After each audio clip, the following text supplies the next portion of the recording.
Une nouvelle crise bancaire, financière et économique internationale se profile inexorablement à l'horizon, et ce pour plusieurs raisons. La multiplication des problèmes dans les systèmes bancaires de plusieurs pays, aux États-Unis avec la Silicon Valley Bank, Silvergate Bank, Signature Bank et enfin la First Republic Bank. En Suisse, avec le sauvetage de Crédit Suisse, en Allemagne avec la Deutsche Bank, ont ravivé les craintes d'une crise financière majeure comme en 2008-2009. Mais d'autres problèmes aggravants s'imposent également avec la plus grande acuité, à savoir la croissance en berne des pays de l'Union européenne, combinée avec une hausse de l'endettement public. Mais surtout, le ralentissement brutal de l'économie américaine et le risque de défaut de paiement sur la dette souveraine des États-Unis qui font craindre le pire à l'économie mondiale. Ceci survient alors que les crises de 2008-2009 ainsi que celles liées à la pandémie de Covid-19 n'ont pas encore été entièrement jugulées, le tout sur fond d'une inflation galopante sans précédent depuis près de 50 ans. Enfin, la fragmentation progressive des relations commerciales internationales et des chaînes d'approvisionnement qui s'est accélérée brutalement avec les sanctions unilatérales prises par les pays occidentaux contre la Russie suite au lancement de l'opération militaire spéciale en Ukraine. Suite à la crise des subprimes aux États-Unis, rappelons-le, en 2007-2009, et la faillite de la banque Lehman Brothers, la réserve fédérale américaine, la Fed, a créé en 2009 le quantitative easing, assouplissement quantitatif en français, ou tout simplement la planche à billets pour sauver le système bancaire, rachetant elle-même des créances afin d'assurer la liquidité en dernier ressort. Toutes les banques centrales occidentales ont emboîté le pas à la Fed pour sauver le système, car à l'époque, on redoutait un risque de faillite généralisée des banques et donc l'effondrement de l'économie mondiale. Selon les statistiques de la Fed, de 1915 à 2010, le bilan de la Banque centrale américaine est passé de près de 0 à 1 trillion de dollars, c'est-à-dire 1000 milliards de dollars. En 2009, lorsque l'outil du quantitative easing est inventé pour faire face à la crise financière, le bilan de la Fed est passé d'1 trillion à 5 trillions entre 2009 et 2018, du jamais vu dans l'histoire de cette institution. Puis entre 2020 et 2021, qui présente également une progression encore plus importante, passant de 4 à 9 trillions en presque une année dans le contexte de la pandémie de Covid-19. Ainsi, face à cette situation, dans une période d'incertitude et de crise, le cours de l'or ne cesse de croître depuis le début du mois de mars. Il a récemment dépassé les 2000 dollars, l'once à la bourse de Londres. Ceci rappelle à bien des égards la situation du monde en 1929 suite à la Grande Dépression économique. Mais de toute évidence, la demande pour le métal précieux a pris un nouveau tournant l'an dernier et les banques centrales en sont à l'origine. Avec plus de 1000 tonnes en 2022, elles ont effectué des achats dans des proportions jamais vues depuis 1950 et représentent désormais 33% de la demande mensuelle. Ainsi, le système financier et monétaire international est-il en train de laisser tomber l'étalon dollar au profit d'un futur nouveau système basé sur l'or? Les États-Unis seront-ils l'épicentre du tsunami financier qui risque de frapper à cause des doutes croissants confirmés par les responsables américains de défaut de paiement sur la dette souveraine des États-Unis? Alors, pour parler de tous ces enjeux majeurs sur le futur proche de l'économie mondiale, j'ai le plaisir de recevoir l'économiste malien Modibo Mao Makalou, ancien conseiller aux affaires économiques à la présidence de la République du Mali. Modibo Mao Makalou, bonjour et merci de nous avoir accordé cet entretien. Merci, cher ami Kamel Louadj, c'est un plaisir.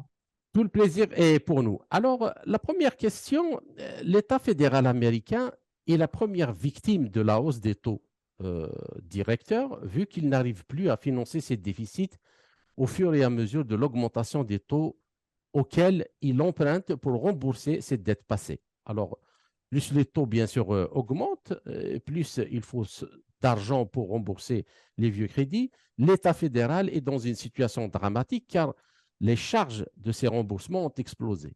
Et la dette publique américaine a triplé depuis 2008. En 2008, le risque venait des banques, c'est-à-dire lors de la faillite de Lehman Brothers, et s'était propagé vers les ménages et les entreprises.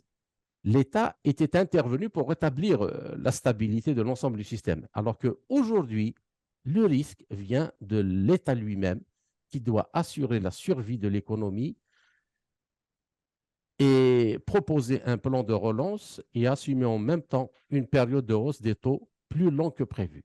Alors, la hausse de la rémunération des CDS, M. Macalou, observée sur les marchés américains, n'annonce-t-elle pas que les investisseurs anticipent ou au moins envisagent la possibilité d'un défaut de paiement du gouvernement des États-Unis? Vous avez parlé des CDS, Credit Default Swaps, c'est-à-dire ce sont des titres qui garantissent contre les risques de défaut de paiement Mhm. sur la dette souveraine. Et vous savez, ces titres ont atteint, leur prix a atteint un niveau historiquement élevé. Depuis 10 ans, on n'avait pas vu une telle hausse, ce qui marque la fébrilité sur les marchés par rapport à un risque de défaut de paiement du gouvernement américain, ce qui aurait des conséquences incalculables, non seulement pour la croissance et l'emploi aux États-Unis, mais aussi sur l'économie mondiale. Parce que vous savez, les États-Unis, c'est la première économie au monde en termes nominaux, le PIB le plus important au monde. Mais secondo, les porteurs de bons américains les plus importants sont deux pays qui sont les Les deuxièmes. obligations d'État, vous voulez dire? Oui, oui, obligations d'État, les bons de trésor américains sont la Chine et le Japon, qui Mhm. sont la deuxième et troisième économie au monde. Et vous savez que Absolument. les obligations américaines aussi, en principe, sont quand même des symboles de référence au niveau de la finance mondiale. Elles sont supposées être des garanties sûres. Mais pour revenir à ce que vous aviez expliqué un peu plus tôt, nous faisons face à ce qu'on appelle la pandémie, pour moi, la pandémie de l'inflation. Et cette inflation, nous n'arrivons pas à la juguler. Et vous savez, c'est du ressort des banques centrales, donc des États, de lutter contre l'inflation, parce que l'inflation érode et diminue le pouvoir d'achat des citoyens. Donc, les États, à travers leur banque centrale, essayent de lutter contre l'inflation en renchérissant le crédit, en relevant les taux d'intérêt, ce qui va renchérir le crédit et qui va empêcher les ménages et les entreprises d'emprunter davantage et cela va réduire la demande et réduire la consommation des biens et des services et finalement réduire l'inflation. Mais malheureusement, malgré la hausse des taux comme nous ne l'avions jamais vu, parce qu'il y a 2, 3 ans, nous étions à des taux proches de zéro dans les pays les plus développés, mais l'inflation, elle persiste. Aux États-Unis, nous sommes toujours au niveau de 5, alors que la cible de l'inflation de la Federal Reserve Bank, c'est 2%.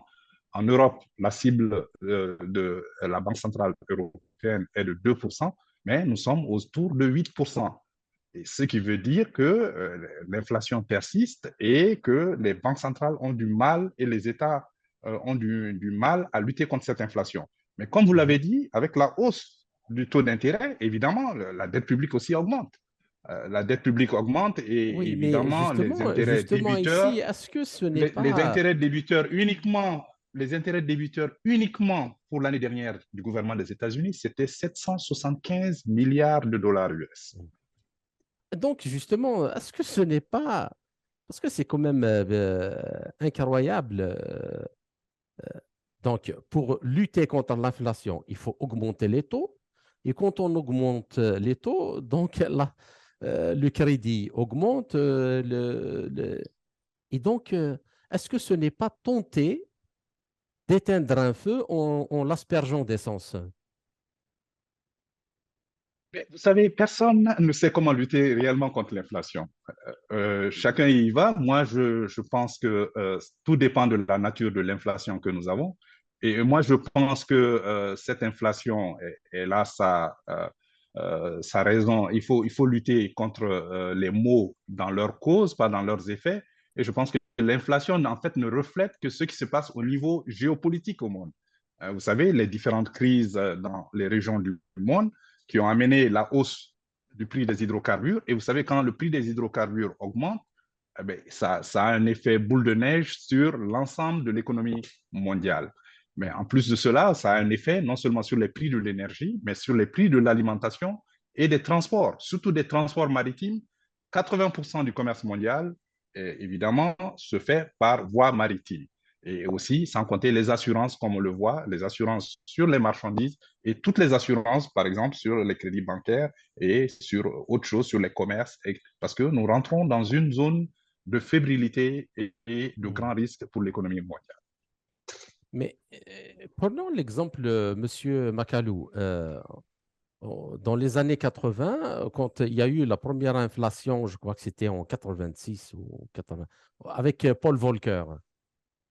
Oui. Parce que même s'il y a eu cette augmentation qui a été effectuée par Jérôme Powell et la Banque centrale européenne, mais les taux réels, ils demeurent encore négatifs. Parce que les taux réels, c'est le taux directeur moins l'inflation, alors que l'inflation, elle dépasse les taux directeurs. Et Paul Volcker, dans les années 80, il a augmenté les taux jusqu'à 20% pour avoir des taux réels positifs. Est-ce que ce n'est pas des petites mesurettes juste, justement, qui n'arrangent rien? Ils aggravent la situation de l'économie réelle et ils n'apportent pas une solution justement dans la sphère financière et monétaire. Oui, c'est ça le grand débat parce que, et vous savez, le fait de vouloir lutter contre l'inflation en renchérissant le crédit, mais en même temps, vous voulez ralentir l'économie, mais donc vous allez vers un risque de récession. Si vous allez vers un risque de récession en augmentant les taux et en ralentissant l'économie, ben écoutez, vous allez augmenter aussi le chômage. Donc c'est un peu cela le dilemme, mais c'est un choix de politique publique. Mais en réalité, je pense que c'est en fait une combinaison de la politique fiscale, parce que la politique économique est basée non seulement sur la politique fiscale, c'est-à-dire la politique budgétaire. Évidemment, vous avez vu que certains États ont quand même fait des cadeaux aux ménages et aux entreprises pour leur permettre de dépenser en même temps, Oui. pour compenser. Je pense qu'il faut quand même un savant dosage entre la politique monétaire et la politique fiscale pour voir un peu comment l'économie va se comporter. Mais cette fois-ci, comme vous le dites, c'est l'économie mondiale qui est affectée. Et vous savez, ce qui est grave Mais aujourd'hui, c'est c'est-à-dire, que nous avons une économie mondialisée et les effets dominos sont courants. Donc, toutes les économies sont interreliées avec les nouvelles technologies, l'information est instantanée, les marchés financiers sont interconnectés. Et donc, cela fait que nous allons en parler, par exemple, sur le marché des matières premières, tout cela a un enjeu aussi. bien. Alors, ma deuxième question, c'est toujours dans le même sens. Les réserves d'or des banques centrales mondiales ont grimpé de 228 tonnes, atteignant un niveau record pour le premier trimestre c'est-à-dire pour le premier trimestre 2023, depuis 2010. Jamais vu ça. Alors, la Chine a ajouté de l'or à ses réserves pour la sixième fois euh, consécutive durant ces 6 mois derniers et prolongeant ses achats de métal, de ce métal précieux, alors que les banques centrales du monde entier continuent aussi d'accroître leurs avoirs dans un contexte, comme vous le dites à juste titre, de risques géopolitiques et économiques croissants. Bien.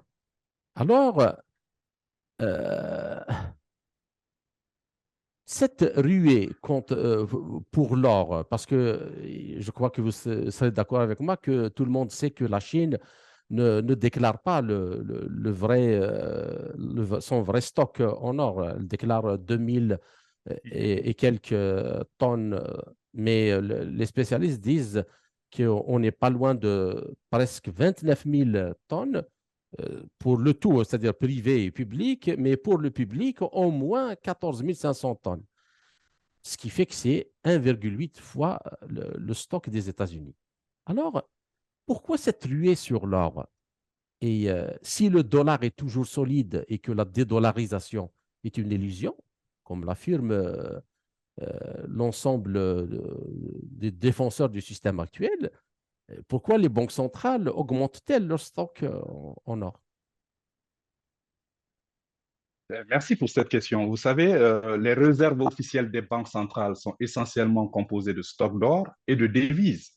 Mhm. Les devises, parce que l'or, c'est une valeur refuge, mais on considère aussi que les devises sont des valeurs refuges et la devise des devises, jusqu'à récemment, c'était le dollar.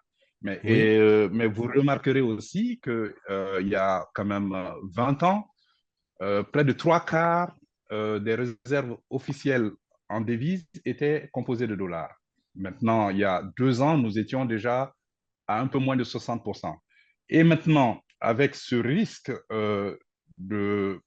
avec les problèmes politico-budgétaires aux États-Unis et ce risque de défaut de paiement, le dollar est fragilisé. Mais aussi le fait que les pays, les BRICS, le Brésil, la Russie, l'Inde, la Chine et l'Afrique du Sud aient décidé de se concerter pour quand même trouver des alternatives au dollar, sans compter la position de l'Arabie saoudite, grand producteur d'or noir, absolument.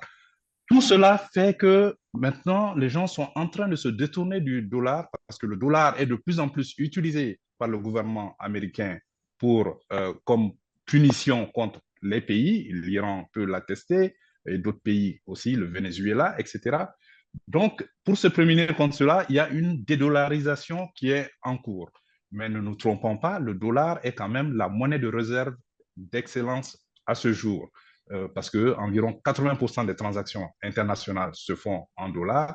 Mais si nous continuons sur cette lancée, à mon avis, je pense que d'ici 5 ans, le dollar risque de perdre sa place de monnaie refuge. Et maintenant, pour revenir à l'or, évidemment, comme je l'avais dit, les réserves officielles des banques centrales sont composées de stocks d'or et de devises. Maintenant, la question que l'on se pose, quelles devises les banques centrales sont en train de vendre pour acheter de l'or? Vous pourrez vous-même répondre à cette question parce que l'or, c'est une valeur refuge et c'est plus solide que n'importe quelle devise en ce moment et les cours sont en train de flamber. D'ailleurs, pour ce premier trimestre de 2023, l'or a gagné 3,5% sur l'euro en valeur et 5% sur le dollar. Donc, nous sommes sur une tendance qui risque évidemment de se consolider si la crise aux États-Unis au niveau du Congrès ne trouve pas de résolution. Mais est-ce que justement le relèvement du niveau de la dette est une solution? Ou c'est un colmatage? Parce que, parce que bien que l'opération spéciale russe en Ukraine a accéléré le processus de l'inflation, et à cause aussi du renchérissement des hydrocarbures, mais l'origine de l'inflation ne vient pas de cette opération.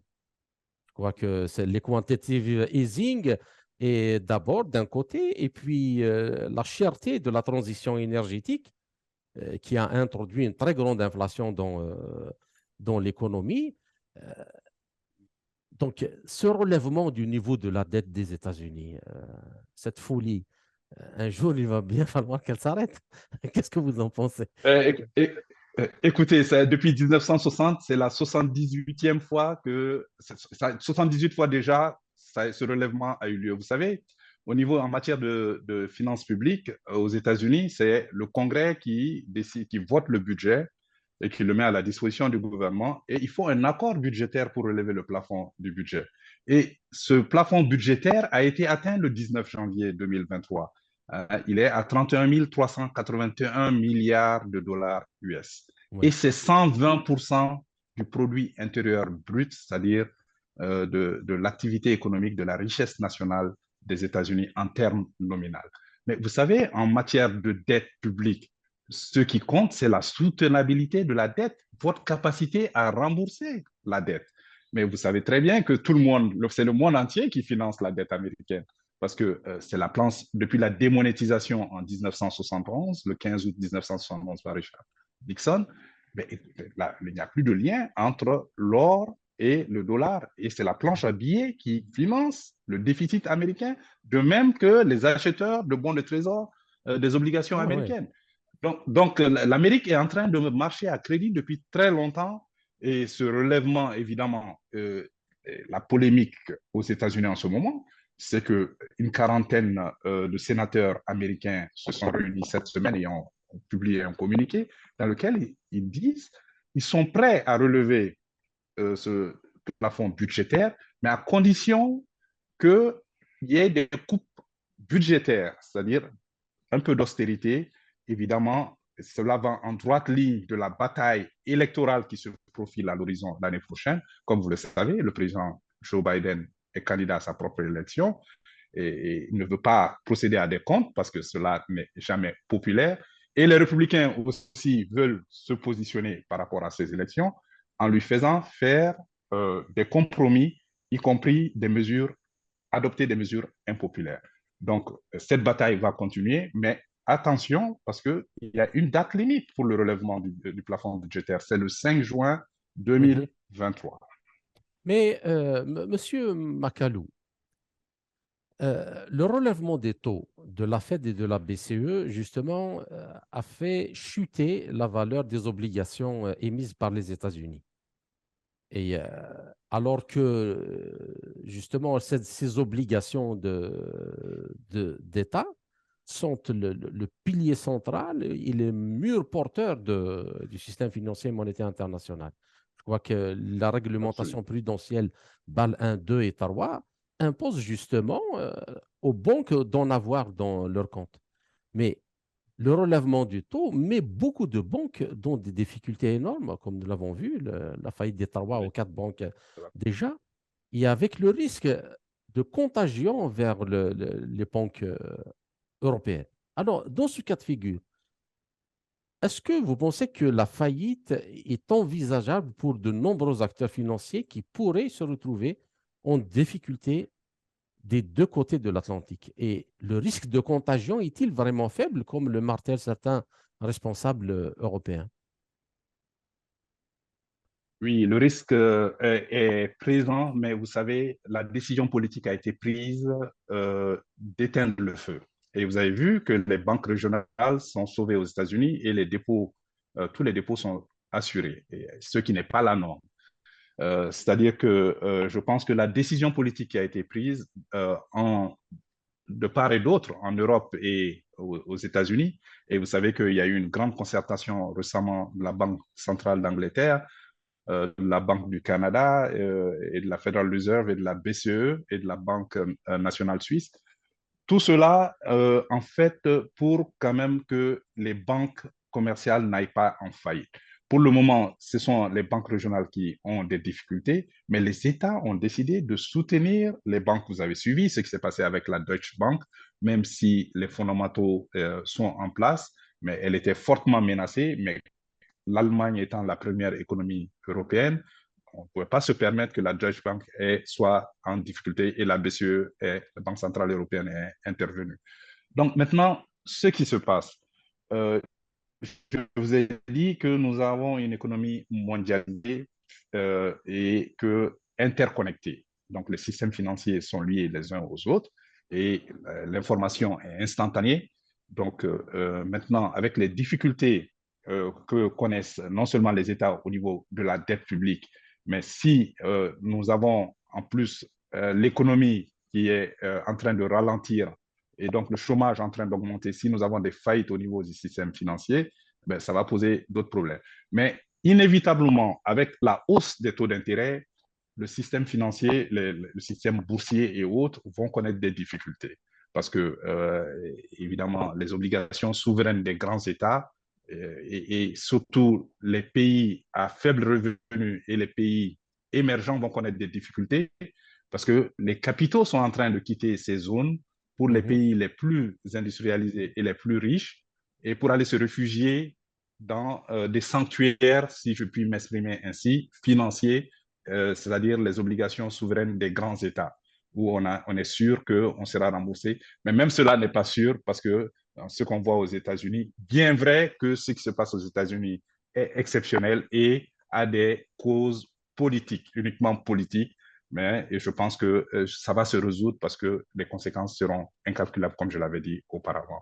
Mais les banques centrales sont déterminées, les États sont déterminés à faire que nous n'ayons pas une récession mondiale liée à une récession économique et à Mais la faillite du justement, système financier international. la dernière question justement que j'aimerais bien vous poser, euh, est-ce que les banques centrales ont-elles encore les moyens d'y faire face ou vont Oui, tout simplement recourir à la planche à billets comme la dernière fois? oui, Est-ce c'est le qu'elles ont... parachute, hein, vous savez. Oui, parce que vous savez, le cycle économique est un cycle à moyen terme et à long terme.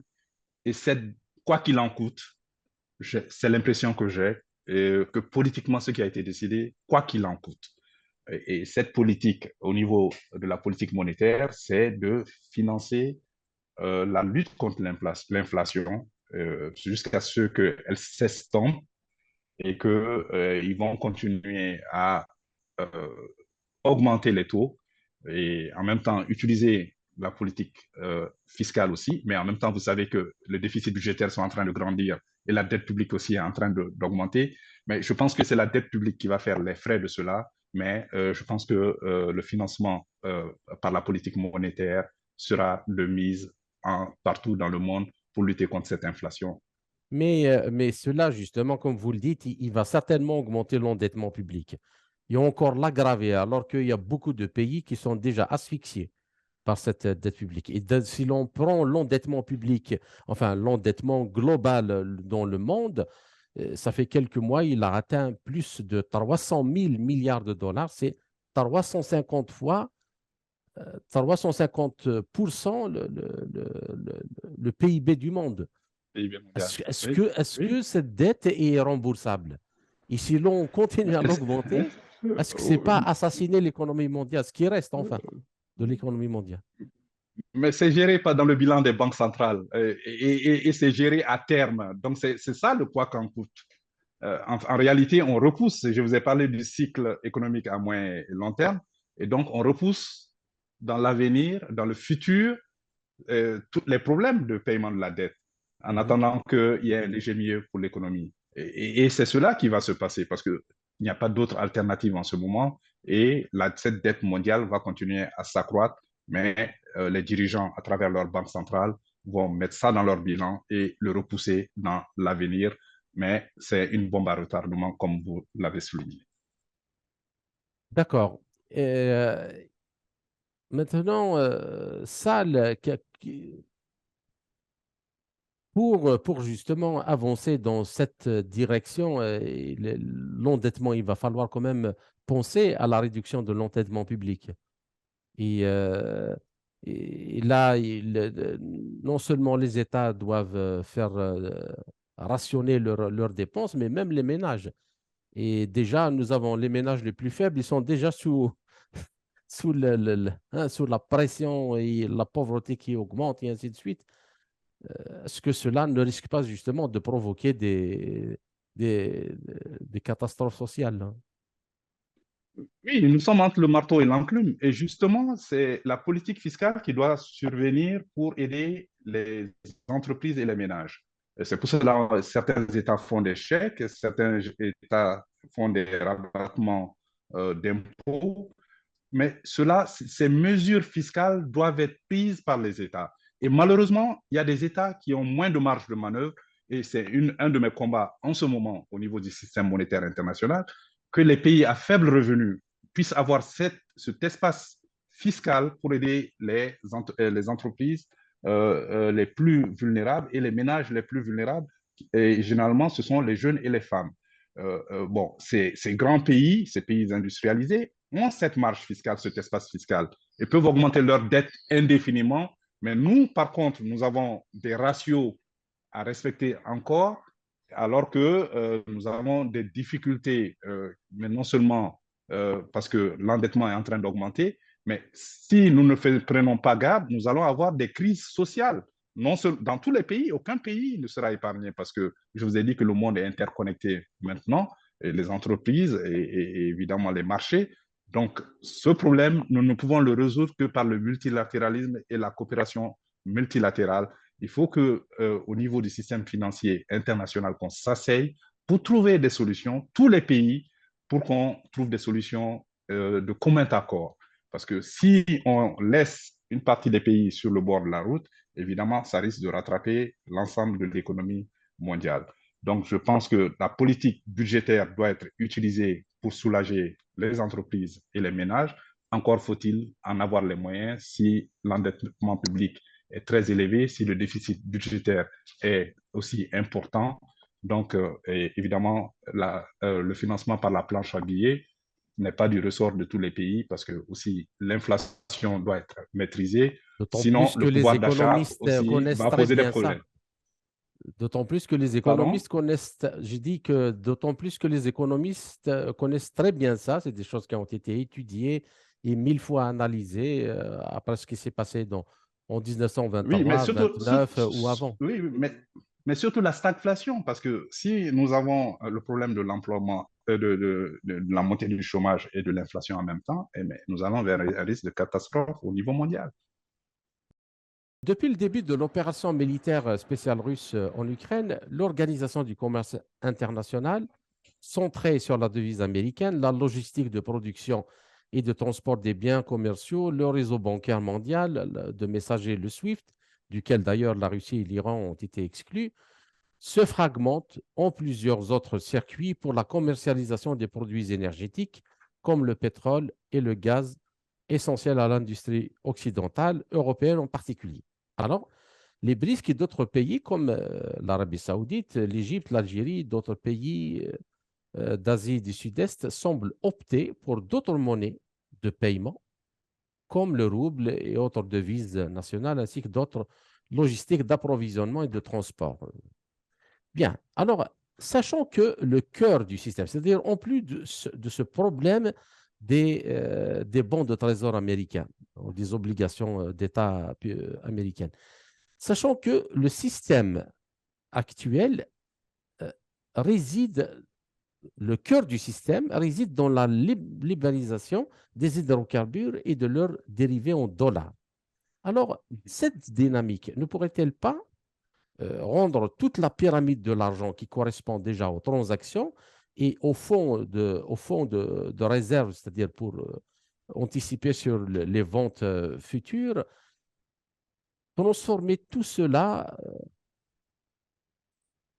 et, à une bulle d'argent qui va à nouveau apparaître ou réapparaître dans les circuits aux États-Unis en aggravant l'inflation. Oui, vous savez, je ne crois pas beaucoup aux sanctions économiques parce que, en fait, ces sanctions, je ne vois pas leur efficacité et en fait, ça ne fait que réduire le commerce international alors que nous avons des organisations comme l'Organisation mondiale du commerce et même le Fonds monétaire international pour encourager le commerce international et les transactions financières internationales. Je vous ai dit, le monde est interconnecté aujourd'hui, fortement mondialisé et tout est lié, l'information est instantanée. Donc, en réalité, chaque fois qu'il y a des sanctions, cela a un impact négatif sur l'économie mondiale. Et maintenant, ce qui se passe, c'est que l'économie mondiale est en train de se fragmenter. Et quand il y a une fragmentation de l'économie mondiale, les coûts de transaction vont augmenter et les pays vont trouver des alternatives. Si le SWIFT est interdit à certains pays, ben, ils vont trouver d'autres moyens alternatifs de paiement, de transfert d'argent. Donc, si le dollar, le cours de l'or et les transactions, comme je vous l'ai dit, sur les marchés internationaux, 80% sont en dollars, si le prix du baril qui est libellé en dollars, si certains pays sont interdits d'avoir accès au dollar, mais écoutez, ben, il y aura des alternatives encore, des options pour les faire dans d'autres monnaies ou même en troc. En tout cas, il y aura des alternatives. Mais tout cela réduit les transactions internationales et augmente les coûts de transaction, comme je le dis, et augmente aussi la fragmentation de l'économie mondiale. Mhm. Et cela n'est à l'avantage de personne. Donc, vous savez, moi, ce que je pense, c'est qu'il faut faire de la politique, mais évidemment, l'arme économique, évidemment, si on étudie les conséquences, vous allez trouver que c'est loin, très loin des effets escomptés lors du déclenchement de ces sanctions économiques. Mais justement, le dollar, si cette pyramide d'argent qui correspond aux transactions dans les hydrocarbures, et si personne, de plus en plus, personne n'en veut, cet argent-là, il va réapparaître encore dans les circuits aux États-Unis. Est-ce que ça ne risque Oui. pas Et ça justement va augmenter d'aggraver le l'inflation, problème? mais bien sûr, bien sûr. D'accord. Bien. Alors, la question suivante, que nous l'avons déjà effleurée tout à l'heure, est-ce que vous pensez que il est évident qu'il va falloir donc diminuer l'endettement?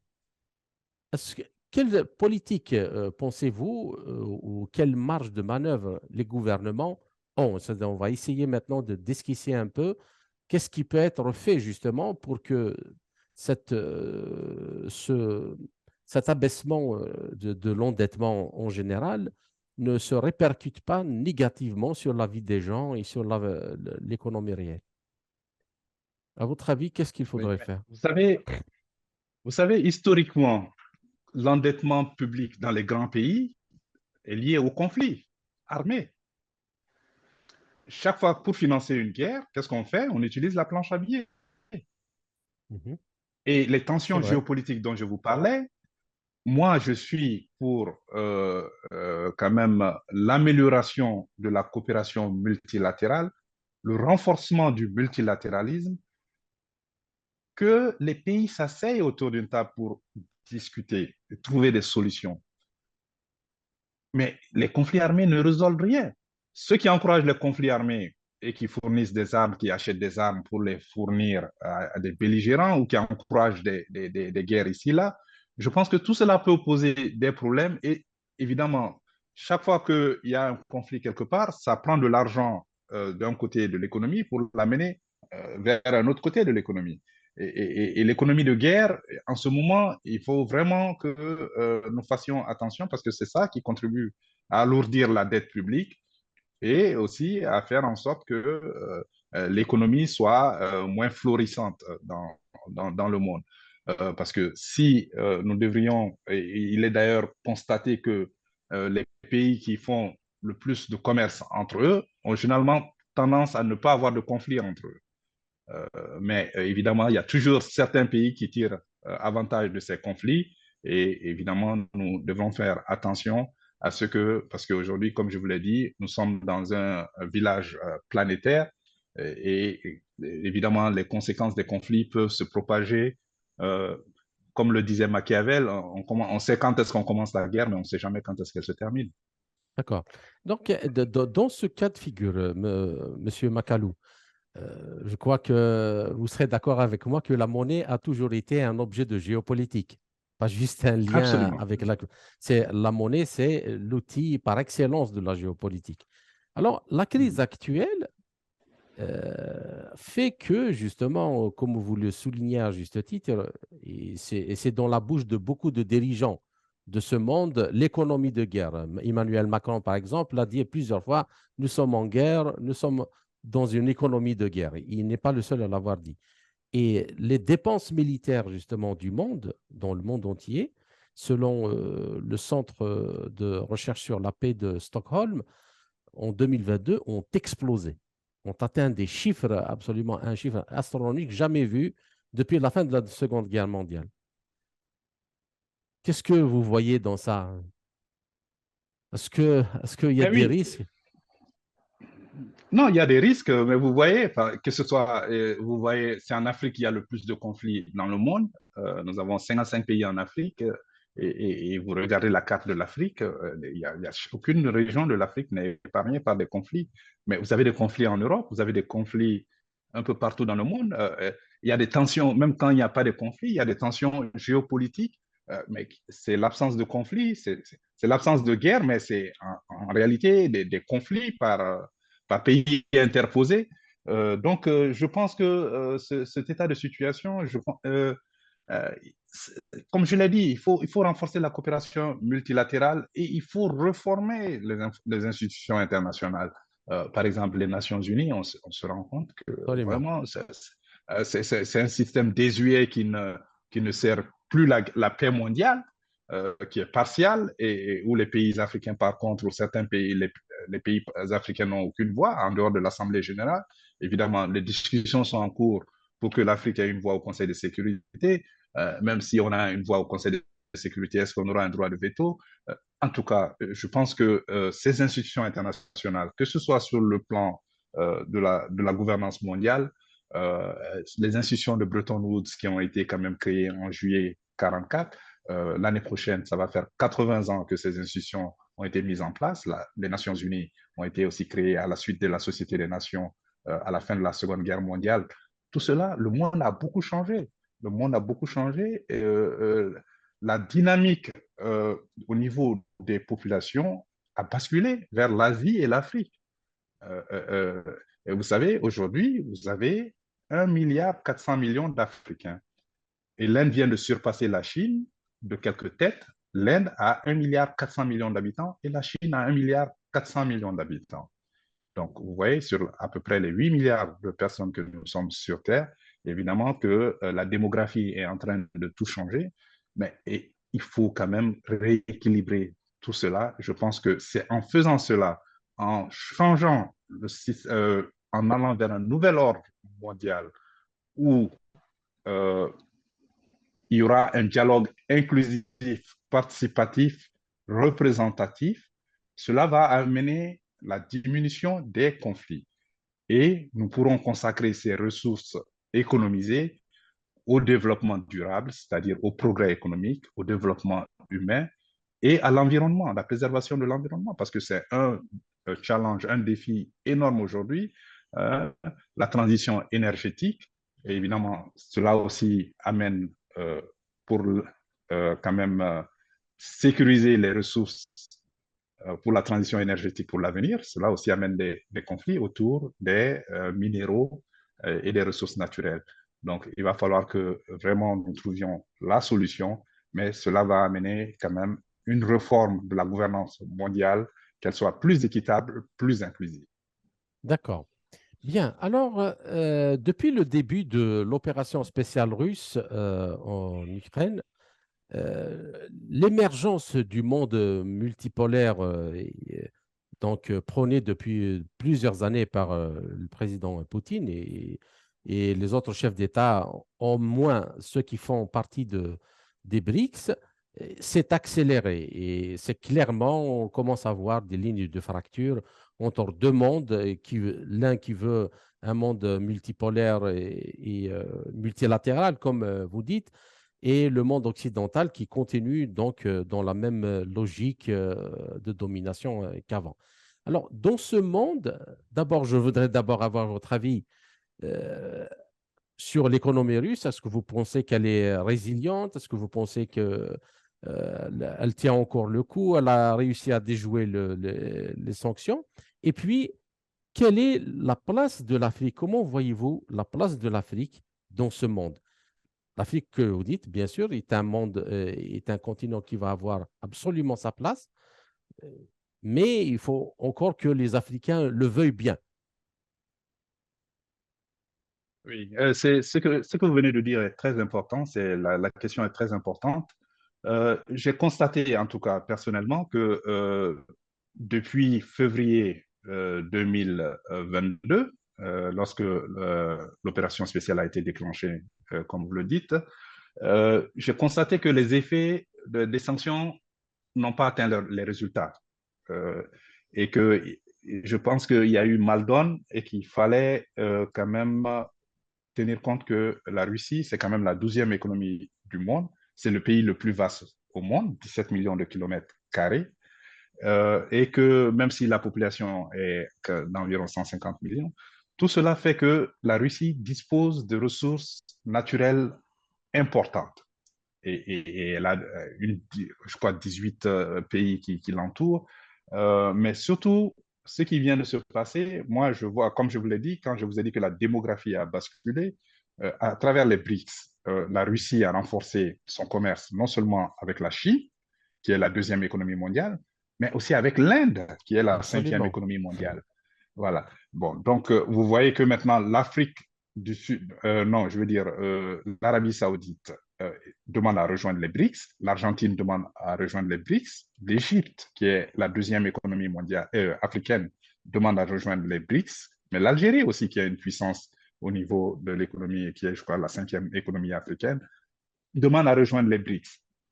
Donc, vous avez les pays émergents et les pays à faible revenu. Si on y prend garde, si on ne reforme pas ce système unipolaire mondial qui est en cours en ce moment, on risque de voir la fragmentation de l'économie mondiale.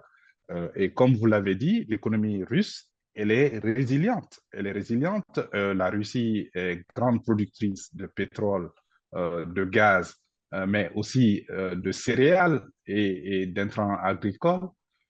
Donc, tout cela fait que elle exporte vers beaucoup de pays. C'est un pays qui exporte énormément.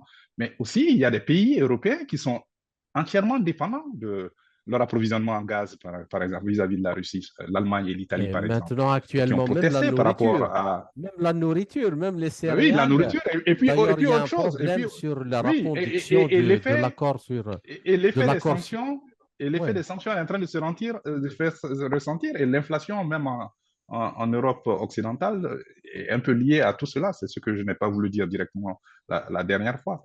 Donc, tout cela est aussi, moi, je vois, vous savez très bien qu'il y a le sommet Russie-Afrique qui se prépare pour juillet 2023 et que maintenant, la Russie est en train de renforcer sa présence en Afrique sur le plan non seulement militaire, mais économique.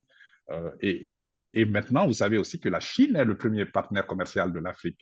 Environ l'année dernière, en 2022, 285 milliards de dollars d'échanges entre l'Afrique et la Chine. Donc, tout cela, l'un dans l'autre, vous savez, on attend le sommet du G20 qui va se tenir en Afrique du Sud. Et vous savez que l'Afrique du Sud est l'économie la plus industrialisée de notre continent. Évidemment, vous avez vu aussi que le niveau des votes, si vous analysez les votes des pays africains et des pays du monde vis-à-vis de ce qui s'est passé au Conseil de sécurité par rapport à l'opération spéciale, je pense qu'il faut en tirer les conclusions que le monde est en train d'évoluer, le monde est en train de changer et que cette nouvelle dynamique, évidemment, veut un changement, un nouvel ordre mondial, vers un changement vers un nouvel ordre mondial plus inclusif, plus équitable et plus représentatif de l'ensemble des populations du monde. D'accord. Maintenant, allons au fond des choses concernant l'Afrique. Alors, moi, j'ai eu l'occasion d'interviewer beaucoup de gens. Ils notent pratiquement tous, il y a juste titre, on ne peut pas leur dénier ça, c'est qu'ils veulent la coopération avec les BRICS, ils veulent la coopération avec la Russie, avec la Chine, avec l'Inde, mais ils disent tous que les Africains n'accepteront pas à ce que ces pays viennent en Afrique comme des exploiteurs pour remplacer l'ancien exploiteur occidental. Donc, ils ne veulent pas le remplacement d'une tutelle par une autre, mais ils veulent une coopération à, à, part entière et sur le même pied d'égalité dans des accords gagnant-gagnant dans l'industrie, l'agriculture, la science, la technologie, la culture. Qu'est-ce que vous en pensez? Vous savez, l'Afrique a changé. Monsieur Sergei Lavrov a été à Bamako récemment. Il avait fait une tournée africaine. Mais Kamala Harris aussi, la vice-présidente des États-Unis, était en Afrique récemment et elle est venue pour renforcer les partenariats au niveau des investissements. Ben, Monsieur Lavrov, qui est le ministre des Affaires étrangères de la Russie, a quand même souligné qu'il voulait renforcer aussi les partenariats entre les pays africains et la Russie. Et donc, la tenue du sommet Russie-Afrique va certainement contribuer dans cela. Mais vous savez, l'Afrique a changé. L'Afrique a changé. L'Afrique a la population la plus jeune au monde. Et vous savez, nous, Africains, nous venons de lancer depuis le 1er janvier 2021 ce qu'on appelle la zone de libre-échange continentale africaine, qui est la plus vaste zone de libre-échange dans le monde et qui dépasse de très loin l'Union européenne, le Mercosur en Amérique latine. Et cela va regrouper, comme je vous l'ai dit, 1,4 milliard de consommateurs africains potentiels. Donc, pour le moment, sur les 55 pays africains, vous en avez 54 et l'Afrique, c'est 30 millions de kilomètres carrés. 30 millions et demi de kilomètres carrés, c'est 84 000 kilomètres de frontières et c'est des pays très divers, mais c'est un continent riche en ressources humaines et en ressources naturelles parce que nous avons la population la plus jeune au monde. L'âge médian en Afrique est de 19 ans. Pendant que les populations sont vieillissantes en Asie et en Europe et dans d'autres parties du monde, et en Amérique, la population africaine est très jeune. La moitié du continent a moins de 14 ans. Donc, vous voyez qu'à l'horizon 2030-2040, l'Afrique va être la zone du monde, l'une des zones du monde les plus peuplées, parce que d'ici 2050, la population va doubler, nous serons environ 3 milliards d'Africains. Cela va tout changer. Mais il faut maintenant, l'Afrique est divisée en communautés économiques régionales, géographiques. Il y en a 5. En Afrique du Nord, en Afrique de l'Ouest, en Afrique du Centre, en Afrique de l'Est, et en Afrique centrale et en Afrique australe. Donc, ces communautés économiques régionales, pour notre part, en Afrique de l'Ouest, c'est la CEDEAO, Communauté économique des États de l'Afrique de l'Ouest. Mais est-ce que vous savez, M. Louage, qu'aujourd'hui, c'est les 15 pays qui regroupent la CEDEAO, si c'était un seul pays, serait la 18e puissance économique au monde. Mais l'Afrique, si vous prenez les 55 pays, nous serions 5e ex aequo avec l'Inde en puissance économique au monde ou 6e, avant la Grande-Bretagne et la France. Malgré le fait que l'Afrique ne constitue que 3% du commerce mondial, mais quand même 18% de la population mondiale. Donc, maintenant, les Africains sont en train de prendre leur destin en main. Et je veux dire, que ce soit avec les États-Unis, que ce soit avec l'Union européenne, que ce soit avec la Russie, la Chine ou l'Inde, les Africains veulent des partenariats gagnants-gagnants. Nous voulons travailler sur des avantages comparatifs des uns et des autres.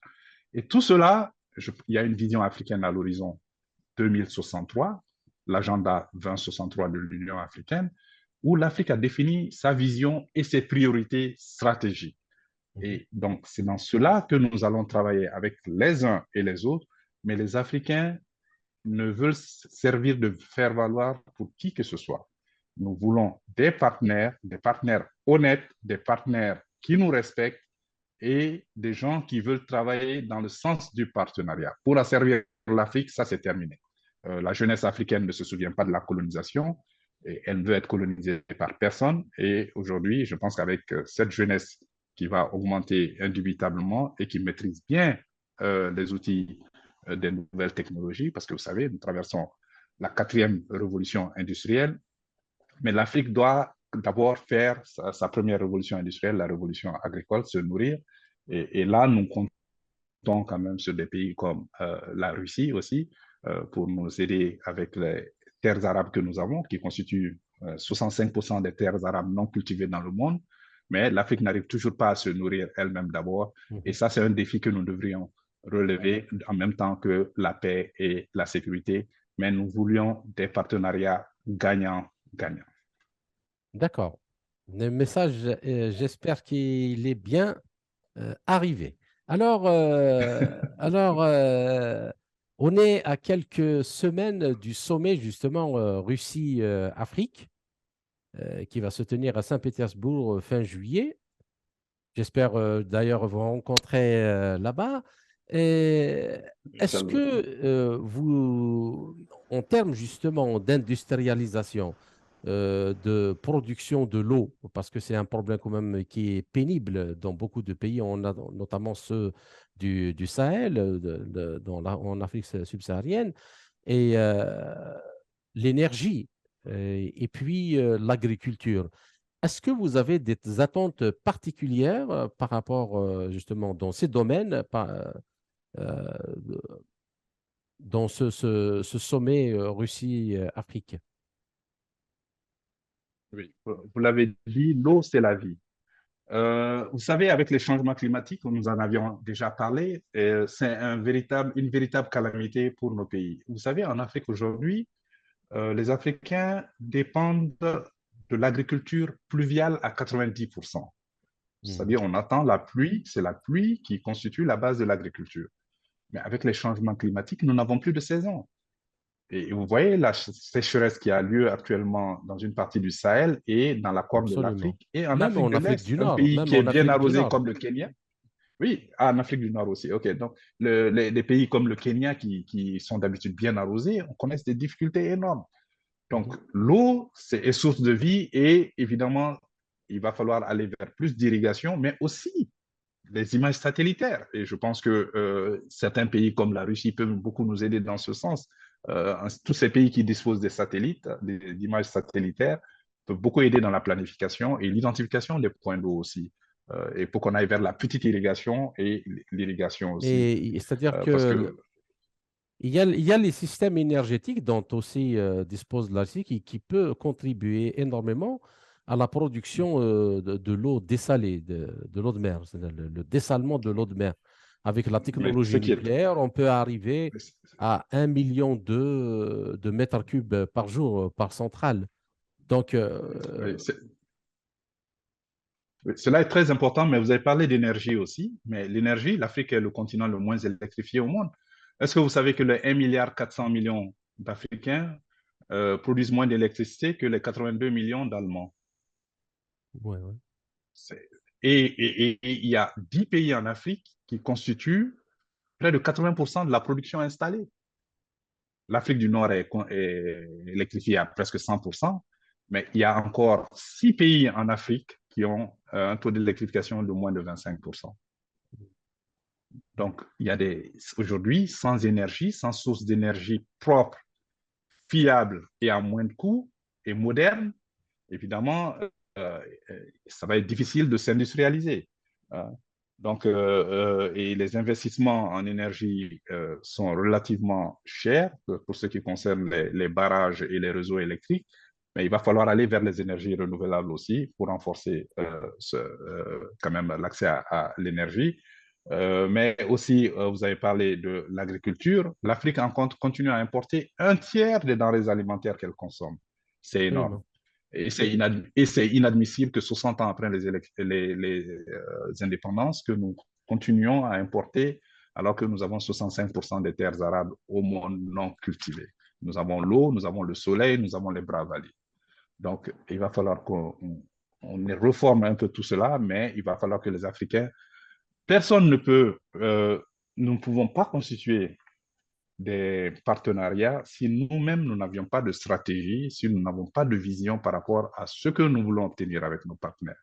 Donc, là, je lance un appel aux Africains quand même que nous nous remettons au travail pour quand même travailler décemment avec les partenaires qu'il faut, comme je l'ai dit sur les avantages comparatifs, mais il faut des politiques de productivité, des politiques industrielles.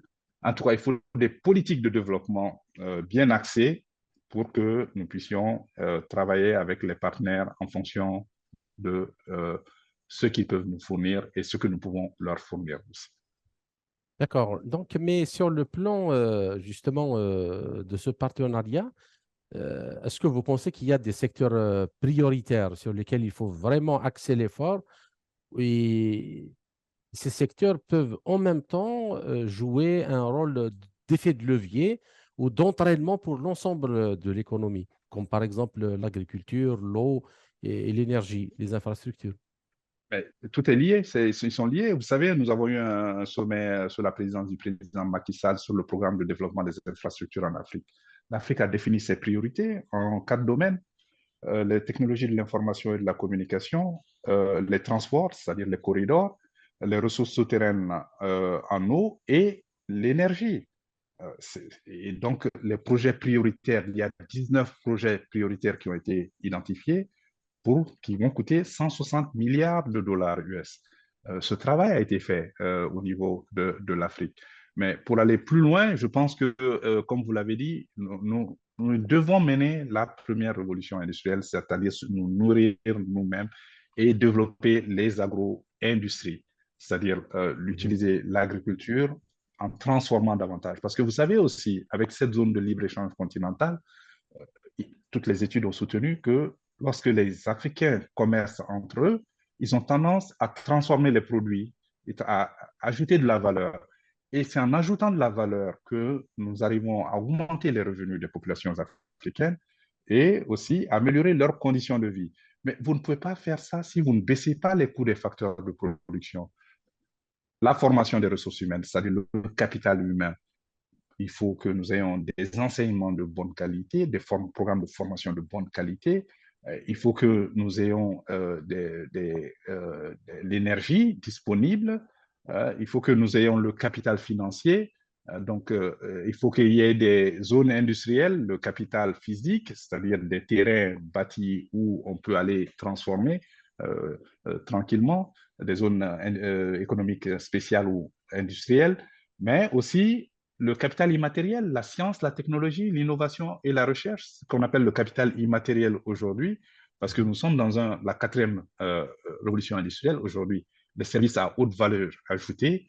Évidemment, nous avons la population la plus jeune au monde qui est la plus apte à utiliser les technologies de l'information et de la communication. Parce qu'il ne s'agit pas aujourd'hui, la Chine est en train de délocaliser une partie de son industrie parce qu'elle est dans les services à très haute valeur ajoutée maintenant. Mais 97% de ce que la Chine exporte est manufacturé, sont des produits manufacturés. Alors Mhm. que l'Afrique, nous avons moins de 3% des produits que nous exportons sont manufacturés. D'accord. Nous n'exportons que des produits bruts, non transformés, et nous importons des produits manufacturés. Il faut que cela change. Et c'est cela l'économie de traite, l'économie coloniale que nous devons transformer. Parce que si nous ne le faisons pas actuellement, il y a un signal alarmant, c'est qu'il y a entre 12 et 15 millions de jeunes Africains qui sortent des écoles chaque année, mais il n'y en a que 3 millions qui ont des emplois pour le moment. Donc, il faut créer des emplois d'aujourd'hui et de demain pour ces jeunes Africains, et ça ne peut que se faire qu'à travers la production en Afrique. Modibo Mao Makalou, je vous remercie pour cet entretien passionnant et riche en informations. J'espère que nous avons réussi à éclairer cette question cruciale de la crise mondiale multidimensionnelle, ses enjeux, ses effets négatifs sur le développement en général. Alors, j'espère vous retrouver dans les quelques semaines à venir dans un autre entretien et pour traiter d'un autre sujet. Merci encore une fois et à très bientôt.